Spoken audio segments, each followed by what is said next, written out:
ہمارے پنڈی کا واقعہ، راول پنڈی کا، کچھ عرصہ پہلے ایک فقیر ایک چوک میں بیٹھا رو رہا تھا۔ چوک میں لوگ اپنی بیگمات کو بچھا کے نا بڑی بڑی مہنگی کاروں میں اور گاڑیوں میں وہ گھوم رہے تھے اور جا رہے تھے، اور گانے چل رہے تھے۔ کاروں میں یہی تو چلتا ہے، گانے چلتے ہیں، بسوں میں، سزوکیوں میں، ٹرکوں میں گانے چلے تھے۔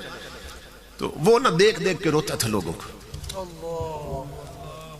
کاروں میں، بڑی بڑی مہنگی گاڑیوں میں امیر لوگوں نے اپنی بہو بیٹیوں کو میک اپ کروا کے نا ننگے سر بچھا رکھا تھا، سرخی پاؤڈر لگا کے بازار میں وہ ننگے سر پھر رہی تھی۔ وہ فقیر سب کو دیکھ کے روتا تھا۔ تو ایک بندہ قریب گیا، اس نے کہا فقیر صاحب دنیا میں اتنی رونق ہے، دنیا ہنس رہی، آپ رو کیوں رہے ہیں؟ وہ اللہ کے بندے کیوں رو رہا ہے؟ اتنی رنگینی ہے دنیا میں۔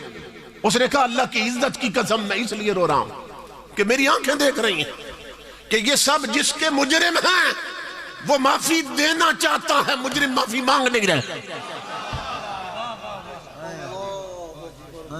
میری آنکھیں دیکھ رہی ہیں، وہ انتظار میں اس کی رحمت منتظر ہیں کہ لوگ جھک جائیں میں معاف کر دوں، معافی مانگ لے میں معاف کر دوں۔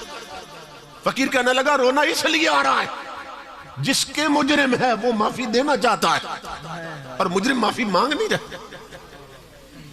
مسجد میں اذان ہو رہی ہے، نہ کسی کو قبر یاد، نہ نماز یاد، نہ قیامت یاد، اور پارک بھرے ہیں اور شاپنگ مال بھرے ہیں، اور اپنی بہو بیٹیوں اور جوان بیٹیوں کو بنا سنوار کر پارکوں میں پھر رہے ہیں، بے پردہ پھر رہے ہیں۔ وہ معافی دینا چاہتا ہے، مجرم معافی مانگ نہیں رہے۔ اللہ کا کرنا ایسا ہوا، اسی فقیر کو اگلے دن اسی بندے نے پنڈی کے ایک بہت بڑے قبرستان، قبروں کے درمیان بیٹھا روتا تھا، قبریں دیکھ دیکھ کے رو رہا تھا۔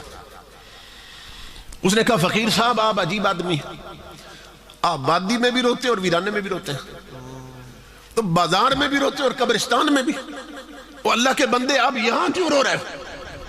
یہ سننا میری ماں بہنوں بیٹی اور جوانوں اور بزرگوں۔ وہ فقیر کہنے لگا اللہ کی عزت کی قسم اب اس لیے رو رہا ہوں کہ میری آنکھیں دیکھ رہی ہیں کہ دنیا معافی مانگ رہی ہے، وہ معافی دے نہیں رہا ہے۔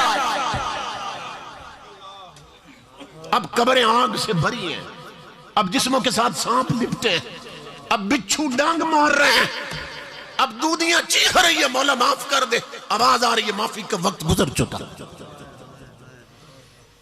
معافی کا وہ وقت تھا کہ جب اڈے اور ہوٹلوں پہ تاش کھیلتے ہوئے تم نمازیں چھوڑ دیتے تھے،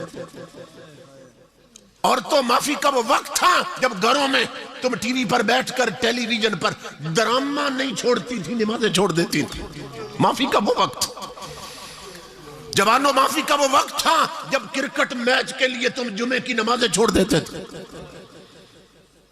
اور ماں باپ معافی کا وہ وقت تھا جب جوان بیٹے کی شادی پر تم نے ڈیک پر طوائفوں کے گانے تو چلائے، ذکر نبی کی محفل نہیں سجائی تھی۔